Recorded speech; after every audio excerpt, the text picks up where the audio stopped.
오늘 본문은 사무엘의 죽음.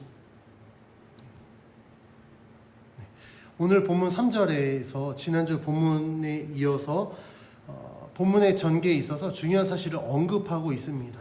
자, 3절 말씀 같이 봉독합니다. 시작. 사무엘이 죽었으므로 온 이스라엘이 그를 두고 슬피 울며 그의 고향 라마에 장사하였고 사울은 신접한 자와 박수를 그 땅에서 쫓아내었더라. 아멘. 사무엘의 죽음은 이미 25장에서 언급되었는데 오늘 본문에서 다시 한번 사무엘의 죽음을 언급합니다. 왜냐하면 이 사무엘의 죽음으로 인하여서 영적 리더, 다시 말하면 하나님의 말씀을 대언할 자가 지금 사울에게 없고, 이 영적 리더의 부재가 가져오는 이 혼란의 상황에서 인간이 얼마나 나약한 존재인지를 오늘 본문이 보여주고 있습니다. 3절 내용에서 기록된 중요한 두 가지 사실이 있습니다. 첫 번째 사실은 사무엘이 죽어서 라마에 장사되었고, 두 번째는 사울이 신접한 자 박수를 그 땅에서 쫓아내었다는 사실이에요. 이 두 가지 사실이 무슨 연관이 있을까? 아마도 사울은 사무엘을 통해서 하나님의 뜻을 알았기 때문에 다른 신접한 자, 다른 음성을 듣지 않기 위해서 그들을 다 정리한 거였었습니다. 그리고 오직 사무엘을 통해서 하나님의 뜻을 알고 그대로 행하려고 했던 거였었어요. 사울이 신접한 여인 박수를 다 내쫓았다라는 건 아마도 하나님을 내가 온전히 믿고 주님의 말씀에만 귀 기울이고 그 말씀에만 순종하겠습니다라는 어떤 믿음의 표현, 굳은 의지라고 할 수 있습니다. 그런데 3절에서 사무엘의 죽음과 이 신접한 여인과 박수를 물러낸 이 사실을 동시에 언급하는 이유는 오늘 본문 상황에서 사무엘의 죽음으로 인하여서 하나님의 뜻을 알지 못하는 사울이 얼마나 연약한 존재인지를 보여주기 위함입니다. 사울이요, 이 신접한 여인과 박수를 몰아냈죠. 그런데 사무엘이 죽었습니다. 하나님의 뜻을 알고 싶은데 하나님이 말씀하지 않으세요. 하나님의 말씀을 대언할 선지자도 없고 본인에게도 말씀하지 않고 어떤 우림과 둠밈으로도 하나님이 전혀 어떤 사인을 주시지 않으니까 사울이 신접한 여인을 찾아갑니다. 사울이 신접한 여인을 왜 찾았을까? 그 지난주 본문과 연결된 내용인데요. 아기스가 군대를 지금 모집을 했죠. 이스라엘을 치기 위해서. 그리고 다윗에게 자신과 함께하기로 이야기를 했습니다. 그래서 오늘 본문 4절 5절에 이렇게 기록하고 있습니다. 같이 봉독해 봅니다. 시작. 블레셋 사람들이 모여 수넴에 이르러 진침해 사울이 온 이스라엘을 모아 길보아에 진쳤더니 사울이 블레셋 사람들의 군대를 보고 두려워서 그의 마음이 크게 떨린지라. 아기스가 군대를 모아서 지금 이스라엘 치려고 온 거예요. 진을 쳤습니다. 블레셋이 진을 치니까 사울도 그에 대응하기 위해서 지금 사울이 이스라엘을 모아 길보아에 진을 쳤어요. 그럼 진을 쳤다라는 건 전쟁을 해야 되잖아요. 그런데 진을 치긴 쳤지만 5절 말씀에 사울의 상태에 대해서 뭐라 기록하고 있냐면 블레셋 사람들의 군대를 보고 내가 대적하려고 진을 치긴 쳤는데 상대를 보니까 게임이 안 될 것 같은 거예요. 그래서 어떻게 됐다고요? 두려워서 그 마음이 크게 떨렸대요. 이게 사울이 신접한 여인을 찾는 아주 가장 결정적인 이유였던 겁니다. 그런데 이상한 건 사울은요, 이미도 블레셋을 상대해서 이긴 경험이 있습니다. 이긴 경험이 있으면 그때처럼 똑같이 하면 됐었어요. 그런데 사울은 그때와 같이 똑같이 할 수 없었습니다. 왜 그러냐면 이전에 사울이 블레셋을 이길 수 있었던 이유는 하나님이 그를 명하여서 블레셋을 치라고 하셨고 하나님이 그와 함께 하셨기 때문에 블레셋을 이긴 겁니다. 근데 똑같은 상대를 하고 있지만 지금은 전혀 상황이 다르죠. 왜냐하면 하나님이 블레셋을 치라고 명하시지도 않았고 진을 치긴 쳤는데 지금 하나님이 사울을 떠나 있었기 때문에 하나님이 없는 상태에서 사울은 블레셋을 이길 수가 없었습니다. 제가 설교 가운데 계속해서 이야기했지만 고대 근동의 전쟁은 특징이 있다고 말씀드렸죠. 고대 근동의 전쟁은 단순히 민족과 민족, 국가와 국가 간의 싸움이 아니라 그들이 믿는 신과 신의 대결이었었어요. 그래서 이 출정식을 할 때마다 각자 믿는 신의 선지자를 데리고 와서 뭐 제사장을 데리고 오든 그 신의 이름으로 제사를 드리고 그 신의 부르심으로 전쟁을 나가는 겁니다. 그럼 그들이 싸울 때 그들은 무엇을 위해서 싸우느냐? 표면적으로는 왕을 위해서 싸우는 것 같지만 그 이면에는 그들이 믿고 있는 신의 이름으로 싸우는 거예요. 이 사실을 오늘 본문에 적용했을 때 사울이 블레셋과의 전쟁을 치르는 것은 하나님의 뜻이 전혀 아니었습니다. 왜냐하면 하나님이 가라고 명하시지도 않았고 출정식도 뭐 하나님의 선지자를 통해서 출정식을 가진 것도 아니었기 때문이에요. 사울은요, 이러한 상황 가운데 지금 블레셋이 진을 치고 있고 대적은 해야겠는데 너무나도 그들을 보니 마음이 두렵고 떨리니 정말 지푸라기라도 잡고 싶은 심정으로 하나님께 여쭤봅니다. 그런데 6절은 이렇게 기록하고 있어요. 같이 봉독해 봅니다. 시작. 사울이 여호와께 묻자오되 여호와께서 꿈으로도 우림으로도 선지자로도 그에게 대답하지 아니하심으로. 사울이 여호와께 여쭤봤어요.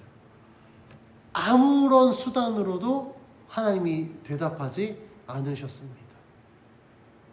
왜냐하면 사울이 하나님께 불순종하였고 자신의 마음대로 행함으로 말미암아 하나님이 이미 그를 버리셨고 그를 떠났기 때문입니다.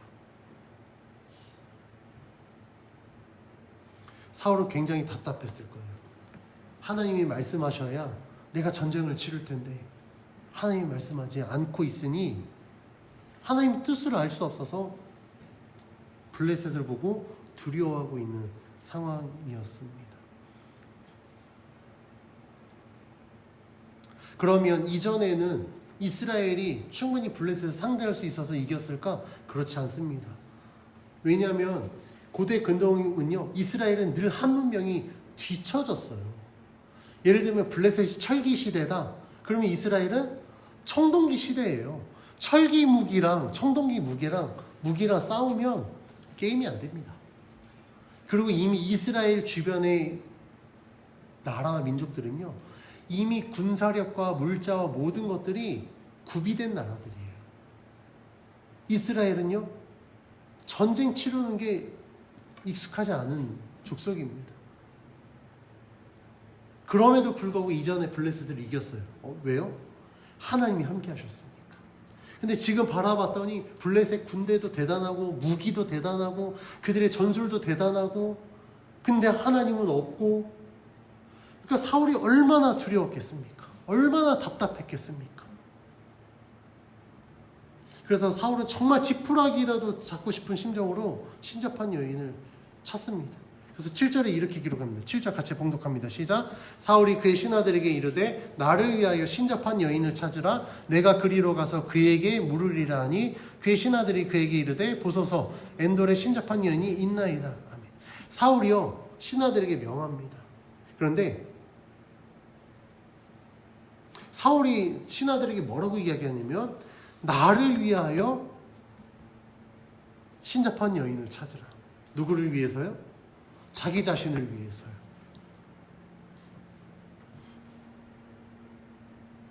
사울이 이스라엘의 왕이지만 사울은 누구를 위해서 통치를 했었어야 됐냐면 여호와 하나님을 위해서 왕의 역할들을 감당했었어야 됩니다. 그런데 그가 그렇게 하지 않았죠. 하나님이 분명히 아말렉을 다 치라고 명하셨음에도 불구하고 자기 눈에 보이는 살찐 좋은 것들을 다 그냥 자기가 취했어요. 그때부터 사울은 하나님과 상관없이 자신의 마음대로 선택하고 자기 마음대로 결정했습니다. 하나님을 위해서 나라를 통치해야 될 사울이 자기 자신의 이익을 위해서 나라를 통치했어요. 그리고 자기의 그 왕권이 위협을 받으니까 그 왕권을 유지하려고 지금 다윗을 계속해서 쫓아다니면서 다윗을 죽이려고 했던 자였습니다. 오늘 말씀에서도 사울은 여전히 주를 위하여서가 아니라 자신을 위하여서 살아가는, 자신을 위하여서 왕의 역할을 감당하는 자였던 거예요. 그래서 신하들에게 자기 자신을 위해서 신접한 여인을 찾으라. 왜냐하면 지금 자기가 너무 답답해 죽겠거든요. 너무 두려워서 도망가고 싶은데 도망갈 수도 없고, 그러니 자신의 이런 문제들을 해결하기 위해서 신하들에게 신접한 여인을 찾으라. 신하들이 신접한 여인을 찾습니다. 그리고 사울이 그에게 가요. 근데 사울이 어떻게 하냐면 변장하면서 갑니다. 그럼 사울이 왜 변장했을까요? 두 가지 이유가 있을 겁니다. 첫 번째는 즉 블레셋의 진을 쳤으니까 잘못 움직여 블레셋에게 죽을 수도 있잖아요. 그러니까 자신의 신분을 숨기려고 변장했을 것이고, 두 번째 이유는 자기가 신접한 여인 박수 다 몰아냈잖아요. 그 장본인인데 만약에 사울이 그냥 있는 그대로 신접한 여인을 가면 신접한 여인 자신을 거부할 수도 있으니 변장한 겁니다. 이 사울의 변장한 이 모습은요, 여전히 자신의 문제를 해결하기 위해서 편법을 쓰는 가운데 편법은 또 다른 불법을 낳고 있구나. 자신의 존재를 속이는 거잖아요. 숨기는 거잖아요. 그러니까 하나님 앞에 온전하지 않는 자는요, 끊임없이 죄의 연속성에 빠져들 수밖에 없습니다. 거짓은 거짓을 낳고, 거짓은 불법을 낳고, 불법은 죄를 낳고, 그것이 계속해서 나오면 어떻게 됩니까? 성경이 죄의 삭은 사망이다 라고 말씀하고 있잖아요. 지금 사울은 그걸 알지 못합니다. 알고 있는데 무시하고 있는 걸지도 모르겠어요. 그런데 이렇게까지 하는 이유는 당장 자기가 살아야 되겠으니까, 자신의 이 답답한 문제를 해결받고 싶으니까 자신의 신분을 숨겨서 신접한 여인을 찾아갑니다. 그리고 신접한 여인에게 술법으로 자신이 원하는 귀신을 불러올리라고 이야기합니다. 그런데 이 행위가 얼마나 큰 죄냐면 이미 이런 행위들은요, 블레셋이 행하는 죄였습니다. 우리가 사무엘상 6장 2절 말씀에 보면 블레셋 사람들이 제사장들과 복술자들을 불러서, 그러니까 여호와의 기회가 다곤 신전에 있을 때 막 신상이 머리 날아가고 막 팔 날아가고 그랬었잖아요. 우리 다곤 신을 지키기 위해서 이걸 어떻게 해야 될까? 그 방법을 찾으려고 할 때 블레셋 사람들이 취한 방법이 뭐냐면 제사장들, 복술자들을 불러서 어떻게 할지 점수를 한 거예요. 그러니까 이미 블레셋이 행하던 죄를 지금 누가 행하고 있습니까? 이스라엘의 왕인 사울이 행하고 있는 거예요. 근데 왜 행한다고요? 블레셋을 대적하기 위해서. 전혀 맞지 않는 지금 상황들입니다. 블레셋을 대적하려면 하나님의 백성이면 하나님을 의지해야 되는데 블레셋을 대적하는데 블레셋이 쓰는 방법으로 블레셋을 대적하겠다? 점술이 나오겠습니까? 답이 찾아질까요? 전혀 답이 찾아지지 않습니다. 그런데 사울은요, 그렇게 해서라도 자기가 원하는 답을 얻으려고 신접한 여인에게 찾아간 거예요.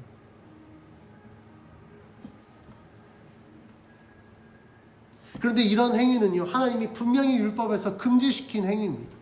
해서는 안 될 행위였었어요. 왜냐하면 신명기 18장 10절에서 12절 말씀에 이렇게 기록하고 있습니다. 제가 봉독해 드립니다. 그의 아들이나 딸을 불가운데로 지나게 하는 자나 점쟁이나 길흉을 말하는 자나 요술하는 자나 무당이나 진언자나 신접자나 박수나 초혼자를 너희 가운데 용납하지 말라. 이런 일을 행하는 모든 자를 여호와께서 가증히 여기시나니 이런 가증한 일로 말미암아 내 하나님 여호와께서 그들을 내 앞에서 쫓아내시느니라. 이 말씀에 이스라엘 백성들이 가나안 들어가기 전에 모세가 그들에게 명한 거거든요.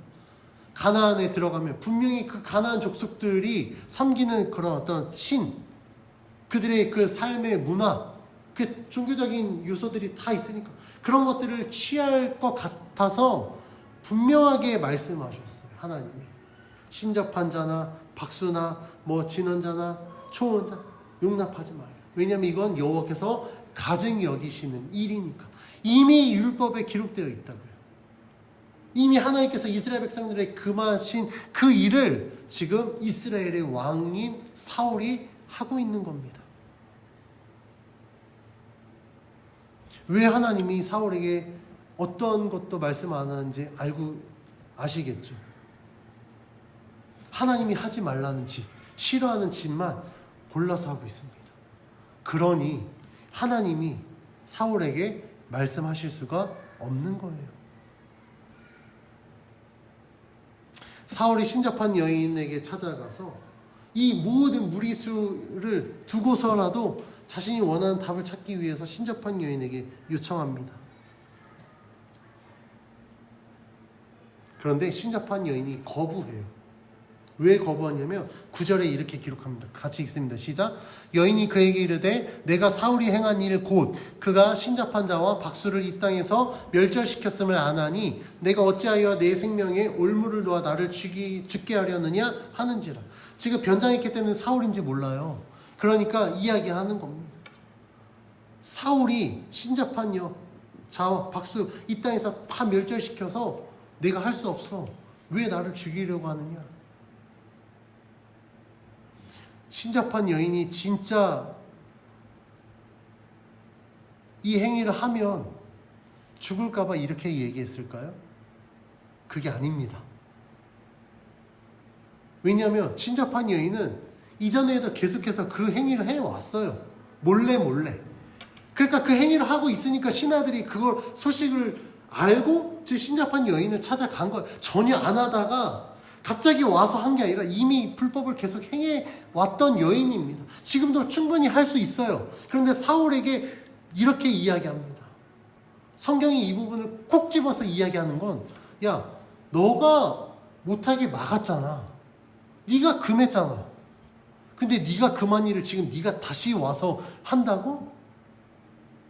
그러니까 사울이 얼마나 위선적이고 얼마나 거짓되고 얼마나 어리석은지 그걸 다시 한번 강조하기 위해서 이 신접한 여인의 말을 통해서 성경이 이렇게 기록하는 거예요.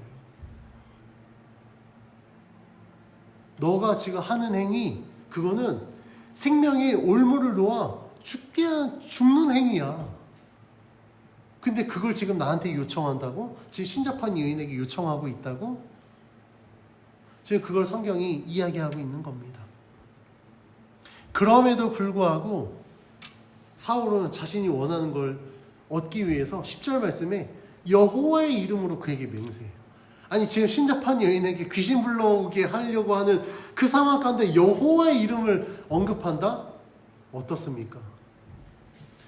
요즘 표현으로 하면 완전 무개념인 거예요. 개념도 없고 그냥 자기 그냥 원하는 대로 그냥 나오는 대로 말하는 겁니다. 신접한 여인에게 귀신을 부르는 행위가 정당하다라는 것을 입증하기 위해서 여호와의 이름을 끌어들입니다.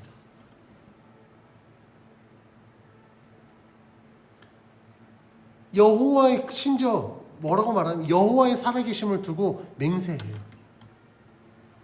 이렇게 여호와의 살아계심을 믿는 자라면 신접한 여인을 찾을 게 아니라 하나님을 찾았었어야 쓸 겁니다.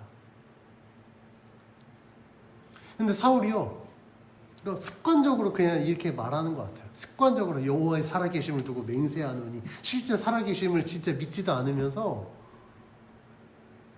습관적으로 이렇게 이야기하는 겁니다. 저는 이 부분에서 사울이 정말 이 자기가 말한 대로 여호와의 살아계심을 믿었다면 그가 신접한 여인을 찾을 게 아니라 하나님이 말씀하실 때까지 회개했었어야 돼요. 주님, 내가 얼마나 큰 잘못을 저질렀길래 저에게 아무런 말씀을 하지 않으십니까? 왜 나를 버리셨습니까? 왜 저를 떠나셨습니까? 주님, 잘못했습니다. 용서해 주십시오. 다시 저를 긍휼히 여기셔서 다시 저에게로 와주십시오. 저에게 말씀해 주십시오. 알게 해 주십시오. 라고 회개했었어야 돼요. 정말 그가 하나님을 믿는 자라고 한다면 하나님이 말씀하실 때까지 하나님 앞에 엎드렸었어야 됩니다. 그런데 사울은요, 하나님이 말씀하시지 않으니까 너무나도 쉽게 하나님 제끼고 신접한 여인을 찾아간 겁니다. 그래놓고 그 자리에서 여호와의 살아계심을 운운한다? 아주 잘못된 신앙의 모습을 사울이 그대로 보여주는 겁니다. 사울이 이렇게 요청했을 때 마지못해 신자판 여인이 불러 올립니다. 누구를 불러 올릴까? 사무엘을 불러 올려라. 사무엘이 올라왔을 때 이 여인이 사울의 존재를 압니다. 깨닫게 됩니다. 난리를 치죠. 근데 사울이 진정시켜요. 그리고 너가 뭘 보냐? 땅에서부터 어떤 한 영혼이 올라옵니다. 노인이었고 겉옷을 입었다. 이 얘기를 듣자마자 사울이 사무엘의 존재를 압니다. 그리고 사무엘과 이러한 대화를 나눕니다. 우리 15절 말씀 같이 봉독해 봅니다. 시작. 사무엘이 사울에게 이르되 내가 어찌하여 나를 불러 올려서 나를 성가시게 하느냐 하니 사울이 대답하되 나는 심히 다급하였나이다. 블레셋 사람들은 나를 향하여 군대를 일으켰고 하나님은 나를 떠나서 다시는 선지자로도 꿈으로도 내게 대답하지 아니하시기로 내가 행할 일을 알아보려고 당신을 불러 올렸나이다 하더라.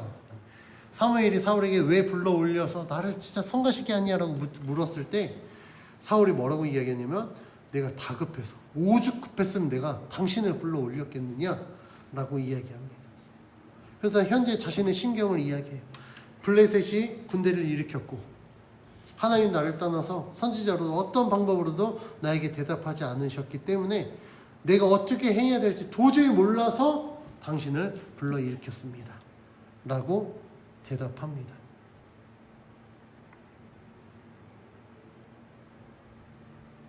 사울이 정말 자신이 어떻게 해야 될지 몰랐을까요? 정말 사울이 고백한 대로 자신이 어떻게 해야 될지 몰랐다고 한다면 사울은 정말 무늬만 하나님의 백성이었지 진짜 하나님의 백성이 아니었습니다. 왜냐하면 적어도 유대인이고 정말 이스라엘의 왕이 될 정도였다고 한다면 이 상황에서 어떻게 해야 될지 사울은 분명히 알고 있었어요. 그가 행해야 될 것은 자신의 죄를 회개하는 거였습니다. 왜냐하면 하나님은요 회개하는 자에게 그 죄에 대한 책임을 묻지 않으세요. 전심으로 회개하면 하나님은 어떤 책임도 묻지 않으시고 그 모든 죄를 용서해 주겠다고 약속하셨거든요. 근데 사울이 내가 어떻게 행해야 될지 모르겠다? 진짜 몰라서가 아니라 알고 있는데 그게 하기 싫었던 게 아닐까 싶습니다. 내가 원하는 방법, 내가 쉽게 취할 수 있는 방법, 즉 그 방법으로 문제를 해결하고 싶었기 때문에 정말 자기가 해야 될 것을 외면하고 다른 방법을 찾는 거예요.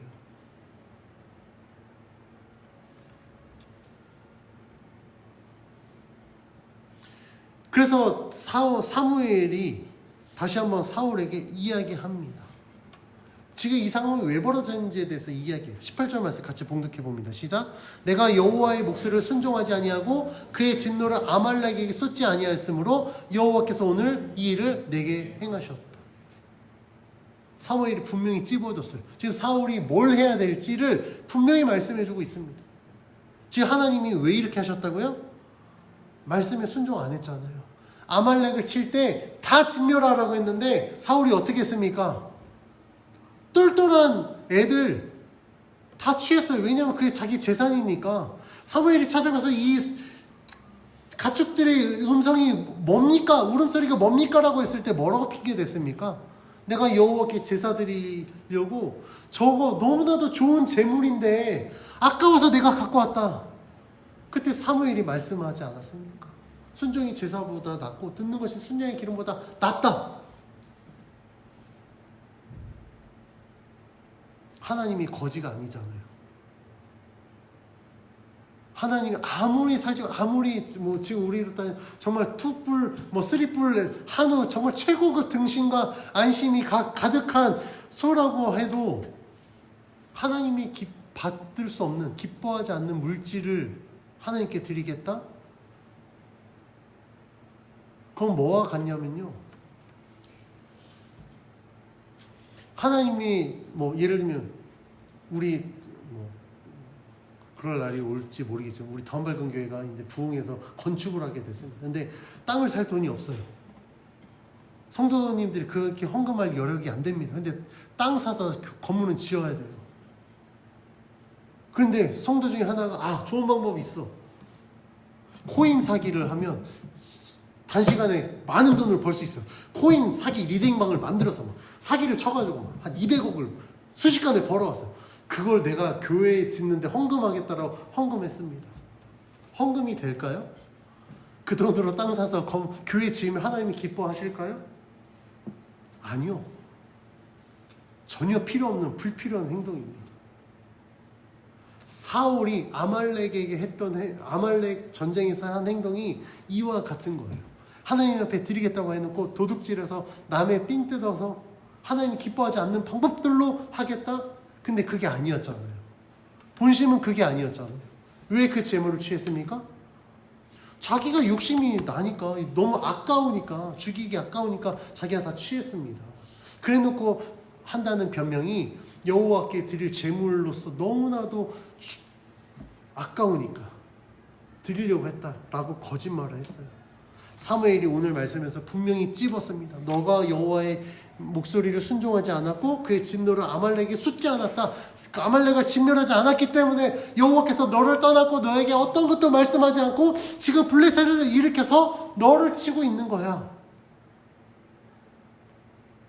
사실 이 말은요, 사울에게 마지막 기회였습니다. 제가 사울이었으면 사무엘이 이 말을 듣고 이 자리에서 회개했어요. 아, 그렇죠. 제가 그랬었죠. 제가 정말 몰랐습니다. 늦었지만 제가 여기서라도 회개하겠습니다. 하나님 용서해 주십시오. 그랬으면 성경은요, 전혀 다르게 기록됐을 겁니다. 근데 사울은 여전히 깨닫지 못해요. 여전히 회개하지 않습니다.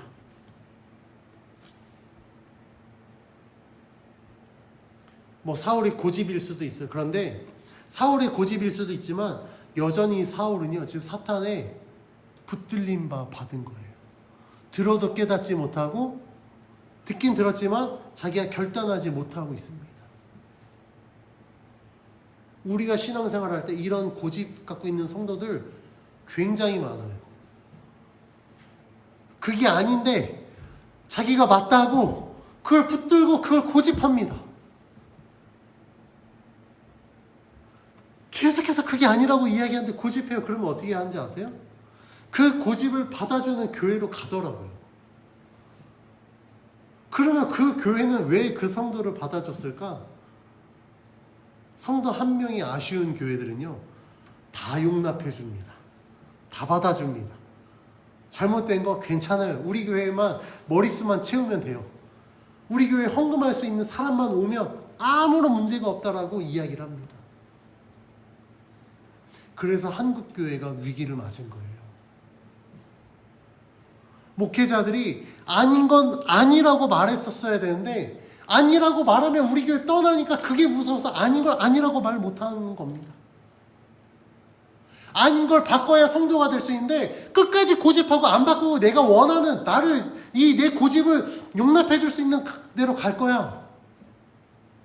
선택적 경청이라고 하죠. 내가 원하는 것만 듣고 원하지 않는 건 귀를 닫아버려요. 왜요? 나에게 필요한 건 아프거든요. 불편하거든요. 근데 우리 성도님들 분명히 기억하셔야 됩니다. 듣기 좋은 거 찾아다니지 마세요. 불편한 걸 오히려 찾아다니세요. 그게 진리입니다. 그게 여러분들의 복음이에요.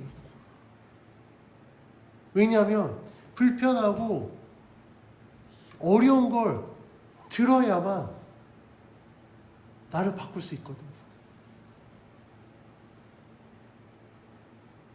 정말 사울이 하나님의 살아계심을 믿는 자였다고 한다면 이 자리에서 그는 깨달았었어야 됩니다. 그리고 회개했었어야 돼요. 그리고 신접한 여인 버리고 그 자리에서 하나님을 찾았었어야 됩니다. 근데 본문에서는 그런 모습이 전혀 나타나지 않아요. 그래서 하나님이 결단한 걸 사무엘을 통해서 말씀합니다. 오늘 본문 19절 같이 봉독해 봅니다. 시작.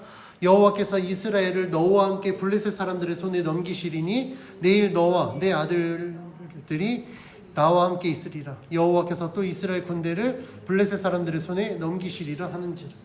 지금 사무엘이 죽은 상태잖아요. 근데 뭐라고 이야기합니까? 너와 내 아들들이 나와 함께 있을 거다. 다시 말하면 너 이제 죽을 거야. 네 아들들도 죽을 거야. 왜냐하면 그게 하나님의 심판이었거든요. 사울이 회개하지 않은 것에 대한 하나님의 심판이었습니다.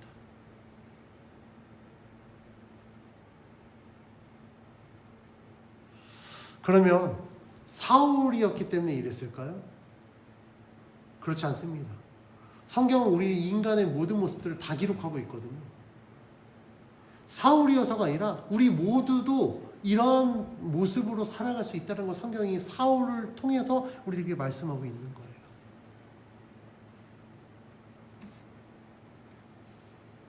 아닌 걸 알면서도 놓지 못하는 사람들 굉장히 많습니다. 제가 사역하면서 제가 충격받았던 건 뭐냐면,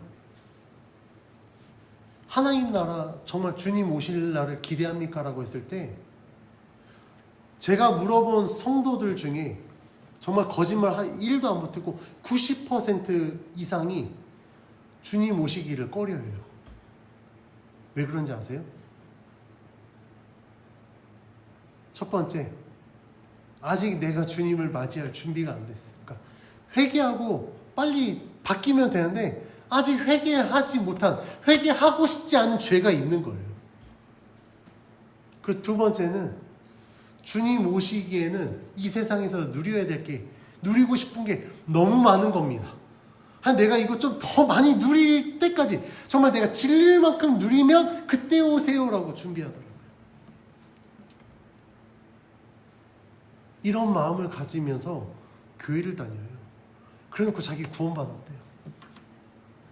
근데 제가 정말 10수년 신앙생활한 권사님께 제가 결신 상담 한 적이 있었거든요. 제가 정말 예수님 믿습니까? 너무 당연하게 물어보더라고요. 정말 예수 믿는지 제가 딱 5번 물어봤을 때 무너지셨습니다. 5번째 물어보니까 처음에 당연하게 얘기했고, 두 번째는 되게 기분 나쁘시더라고요.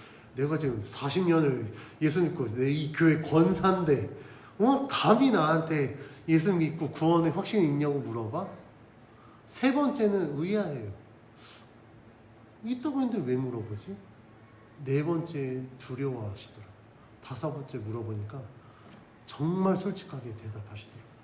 사실은 자신이 없습니다. 왜 그렇게 대답하셨냐면, 40년을 교회 다녔는데, 내가 구원 받은 줄 알고 교회 다녔는데, 정말 처음 예수 믿었을 때 진짜 열심히 기도했고 했는데, 초반에 바짝 땡긴 그걸로 거의 30년을 울고 먹었던 거예요.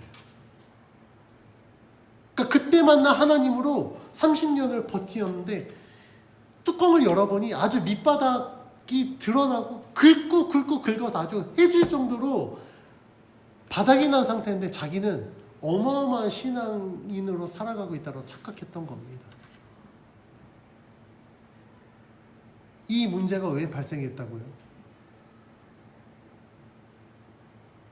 자기가 변화되지 않고 하나님의 말씀의 진리를 따르지 않고, 이게 그냥 신앙이고 이게 구원받은 거로 생각하고 그렇게 그냥 치부하고 교회만 왔다 갔다 했기 때문입니다. 근데 제가 늘 말씀드리죠. 교회에 출석한다고 구원이 보장된 게 아닙니다. 예배 자리에 앉아 있다고 예배 드리는 게 아니에요. 여러분들 왜 교회 다니십니까? 제가 밖에 나와서 전도할 때 가장 충격적인 말은 예수님 믿으십니까? 라며 누가 어떻게 뭐라 대답합니다. 네, 저 교회 다녀요. 저는 예수님 믿냐고 물어봤잖아요. 그럼 뭐라 대답해야 되죠? 예수님 믿어요라고 대답해야 되잖아요. 예수님 믿습니까? 라고 물어보면 교회 다녀요. 예수님 믿으십니까? 저 집사인데요. 예수 믿는다는 말을 못 하더라고요. 이게 우리들의 현실입니다. 이게 한국교회의 실상이에요. 한국교회뿐만 아니라 아마 지금 시대의 실상인 것 같습니다. 우리가 정말 하나님을 믿는 자라면요, 우리들이 누가 물어보더라도 정말 나는 예수 믿는 자라고 자신 있게 대답할 수 있을 만큼 우리는 변화되어져야 됩니다. 우리 실수할 수 있어요. 죄 지을 수 있어요. 실수하고 죄 짓는 거 가지고 하나님이 우리를 책망하지 않습니다. 뭘로 책망하냐면 실수하고 죄 지었음에도 불구하고 회개하지 않는 그 고집된 모습을 가지고 우리를 책망하시는 거예요. 우리는 실수하고 죄 지을 수밖에 없습니다. 왜냐하면 연약한 존재이니까 우리가 사탄을 이길 수 없어요. 그래서 우리는 성령의 도우심이 필요한 겁니다. 우리 힘으로 못 이기잖아요. 근데 예수 믿는 우리들을 끊임없이 사탄이 공격하잖아요. 이 공격을 어떻게 우리가 감당하겠습니까? 우리가 감당 못하니까 우리는 성령을 의지하는 겁니다. 그러면 성령께서 그 모든 공격을 다 막아주시고 하나님의 말씀대로 살아갈 수 있도록 우리들의 믿음도 주시는 거거든요. 지혜를 주시는 거거든요. 그 힘으로 우리가 이 믿음을 지키고 살아가는 겁니다. 근데 나 잘났다고 난 다 할 수 있어 라고 해놓고 사탄이 이렇게 턱 건들기만 하면 바로 넘어질 거면서 난 믿음 좋아, 난 다 알아 라고 생각하고 자기 뜻대로 하면서 무너지는 겁니다. 그때 어려움에 처하면 사울처럼 하나님이 어떤 방법으로도 그에게 말씀 안 하세요. 금식해도 하나님 말씀 안 할 겁니다. 왜요? 회개하지 않았기 때문입니다. 하나님과의 온전한 관계는요, 회개를 통해서 시작됩니다. 아무리 많은 거 해도요, 회개하지 않으면 아무 소용이 없어요. 근데 뭐 많이 안 해도 우리가 만약에 우리의 연약한 부분들을 하나님 앞에 회개하면 그때부터 하나님이 역사하기 시작합니다. 우리에게 말씀하실 거예요. 우리가 어떻게 행해야 될지 그 길을 열어주실 겁니다. 열어주실 뿐만 아니라 친히 우리의 손을 붙들고 그 길을 함께 걸어주실 겁니다. 그때 비로소 우리는 자신 있게 나는 예수 믿는 자입니다. 나는 그리스도인입니다. 나는 하나님 나라의 백성입니다라고 고백할 수 있는 거예요. 그래서 우리는 우리들의 삶 속에 우리들의 신앙과 삶을 늘 점검해야 됩니다. 우리는 수많은 선택의 순간들이 있거든요. 그 선택의 순간마다 우리가 가장 베스트를 선택할 수 있다라는 보장이 없어요. 그러면 이 선택의 순간순간마다 우리는 정말 신중하게 선택을 해야 됩니다. 그 신중함은 무엇을 위한 거냐면 내가 이거 투자했을 때 정말 수익이 보장될까? 내가 이 집을 샀을 때 이 집이 정말 오를까? 아니면 내 노후를 정말 준비할 수 있을까? 내가 정말 건강하게 살 수 있을까? 행복하게 살 수 있을까? 이런 기준으로 선택하는 게 아니라 내가 이걸 선택했을 때 정말 내가 진정한 그리스도인으로 끝까지 살 수 있을까? 이런 기준으로 우리는 선택을 해야 돼요. 정말 내가 이걸 선택했을 때 하나님이 정말 나를 통해서 기뻐하실까? 하나님이 정말 나를 통해서 역사하실까? 하나님의 뜻을 이루실까? 우리는 이런 기준으로 선택을 해야 됩니다. 그런데 너무나도 많은 사람들이 이 기준을 그냥 배제해버려요. 왜요? 이렇게 하면 힘들거든요. 어렵거든요. 복잡하고 시간도 오래 걸립니다. 하나님이 즉시 응답하실 때가 있지만 하나님은요 대부분 굉장히 오래 정말 묵혔다가 대답해 주세요. 근데 이거 당장 이거 내가 안 취하면 내가 손해볼 것 같고 세상에서 도태될 것 같고 실패할 것 같으니까 사탄은 끊임없이 우리들에게 그 조급함을 던져줍니다. 이거 빨리 선택해야 돼. 이거 지금 안 잡으면 너 기회 놓치는 거야. 그 형식대로 우리가 기도는 해요. 응답 안 합니다. 그러면 어떻게 하는지 아세요? 기도했으니까 나중에 하나님 응답하실 걸 내가 뭐 보증수표도 아니고 나중에 응답하실 줄 믿고 내가 하나님 먼저 선택할게요. 그러니까 내가 선택한 거 실패하지 않게 해주세요. 그때부터 실패하지 않게 해달라고 기도해요. 과연 하나님이 실패하지 않게 역사하실까요? 못합니다. 왜냐하면 그 선택은 하나님의 뜻이 아니기 때문이에요. 근데 우리는 기도해서 선택했고 이거 실패하지 않게 해달라고 기도했는데 왜 실패합니까? 나중에 하나님을 원망해요. 그때 하나님이 말씀할 겁니다. 그거 내 뜻 아니었잖아. 내가 너한테 그거 선택하라고 하지 않았잖아. 내가 너한테 그거 아니라고 말했잖아. 근데 네가 네 고집대로 선택했잖아. 그래놓고 나한테 성공하게 해달라고? 실패하지 않게 해달라고? 나는 그렇게 할 수 없어라고 하나님이 분명히 우리들에게 말씀하실 겁니다. 그래서 우리들은요 정말 하나님 앞에 민감해야 돼요. 우리가 정말 하나님의 뜻에 맞는 선택을 할 수 있도록 늘 하나님과 동행할 수 있어야 됩니다. 우리는 선택의 순간마다 과연 이 선택이 하나님의 뜻에 맞는지, 하나님이 기뻐하실 일인지, 하나님의 영광을 나타낼 일인지 고민해야 돼요. 그리고 하나님이 길을 열어주시고 응답해 주시면 그 하나님의 응답을 가지고 주어진 일들을 감당해야 됩니다. 우리가 하나님을 믿는다고 하면서도 여전히 우리들의 선택의 기준이 하나님이 아니라 내가 되고 세상의 것이 된다고 한다면 우리들은요 절대 그리스도인으로서 성공할 수 없습니다. 뭐 세상에서는 성공할지 모르겠어요. 그런데 분명한 건 그리스도인으로서 하나님 나라의 백성으로서는 절대 성공할 수 없습니다.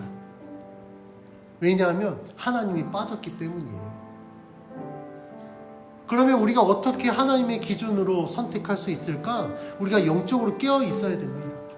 영적으로 깨어 있는다라는 건 막 방언으로 기도하고 예언하고 이게 아니라 정말 하나님의 말씀을 말씀대로 믿고 붙들고 살아가는 겁니다. 그래서 하나님의 말씀과 기도가 늘 삶에서 끊이지 않아야 된다고 강조하는 이유가 여기에 있어요. 말씀을 가까이 하고 기도해야만 우리는 하나님의 뜻을 분별할 수 있습니다. 하나님이 무엇을 기뻐하는지 알 수 있어요. 나에게 뭘 원하는지 알 수 있습니다.